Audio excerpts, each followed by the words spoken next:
Bonjour à tous, bienvenue dans Samedi soir, dimanche matin, votre rendez-vous documentaire. Dans la seconde partie de cette émission, vous découvrirez comment des gens issus de quartiers populaires ont décidé de s'unir et de faire valoir leurs droits par des actions coup de poing.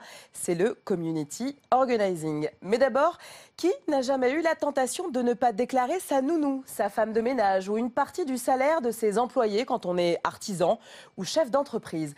En France, le travail dissimulé coûte entre 7 et 20 milliards d'euros à la collectivité. Un phénomène difficile à quantifier, mais qui en temps de crise prend de l'ampleur. Extrait. Elle est déclarée 35 heures par semaine et elle a un salaire net déclaré de 1 200 euros.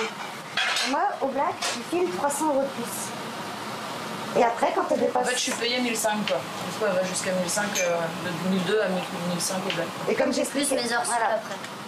Quand vous dépassez les 35 heures, est-ce que ça vous va que je vous paye 12 euros net de l'heure au black? C'est bien, ouais. Bah, vu mon expérience, oui, je trouve que c'est bien.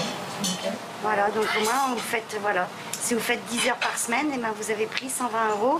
Donc multiplié par un mois, ben, sur un mois, vous avez 400 euros de plus de salaire dans le mois. Ouais. Donc 2005, vous passez à 1009 pour 45 heures par semaine. Ouais. Plus c'est pour voir. Cyril Danvers, bonjour. Bonjour. C'est vous qui avez co-réalisé ce documentaire? Oui, avec Marie-France Barré. Avec Marie-France Barré. Pourquoi est-ce que vous vous êtes intéressée à cette thématique?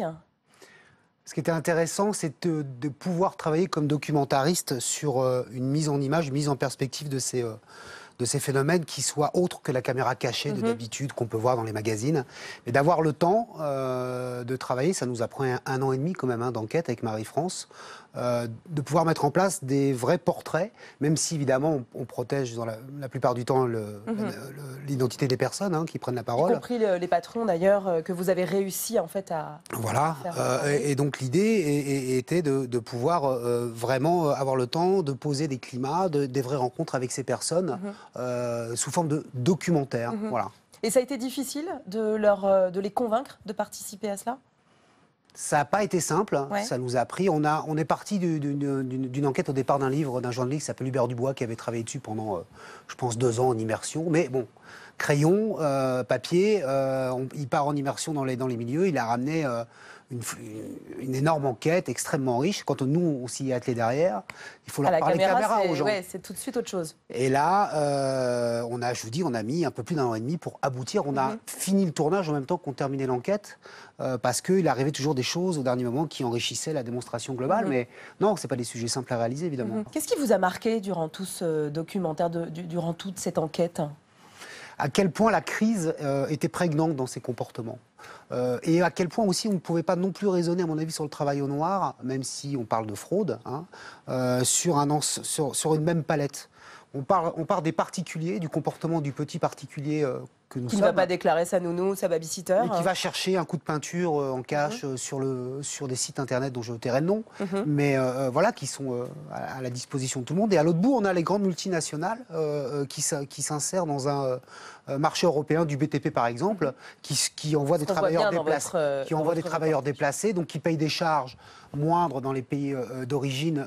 Roumanie, Pologne, Portugal. Alors que l'essentiel de leur activité sont sur le territoire français, avec des conséquences financières majeures. On estime qu'il y a 150 000, par exemple, travailleurs dans le BTP qui sont dans l'illégalité et qui sont employés par les grands groupes français. Et après, pour les petits entrepreneurs, il y a une réalité qu'on ne peut pas ignorer. Après, on n'est pas rentré dans les comptes des gens, évidemment, on n'est pas été vérifié à la banque si les gens nous mentaient ou pas. Mais enfin, quand les gens nous disent qu'ils ont besoin, à un moment donné, ils sont dans la nécessité de cacher une partie de leur argent, donc de ne pas déclarer ce qu'ils gagnent exactement, parce que sinon ils ne s'en sortent pas.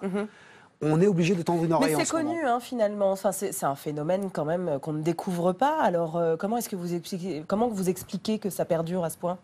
Ça perdure pas, ça s'aggrave. Ouais. Vraiment, on a le sentiment que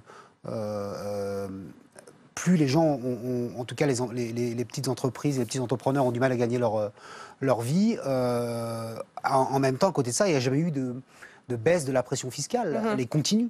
Chacun la vit. Donc voilà, il ne s'agit pas d'excuser Mais il le s'agit travail au noir, d'expliquer. mais de dire quand même qu'on a des éléments en ce moment qui font que on est en train d'ébranler le pacte républicain globalement sur le comportement des gens. Et alors justement, vous suivez Yvon à la fin de votre documentaire, 72 ans, qui est colporteur pour arrondir sa petite retraite pour venir en aide à sa fille, à ses petits-enfants. Et il témoigne d'un quotidien assez dur et d'une fraude qui s'appelle la quantification. En gros, son employeur minore le nombre d'heures nécessaires en fait à mener à bien sa mission. Est-ce que vous avez de ces nouvelles, Yvon ? Non, il continue à. Si les dernières nouvelles que j'avais de lui, c'est de ça remonter à 3-4 mois. Il continue à travailler parce que de toute façon, il n'a pas le choix. Ouais. Lui, il avait pris la parole parce qu'il était protégé dans un cadre syndical. Donc, c'est même le seul qu'on ait trouvé sur le territoire.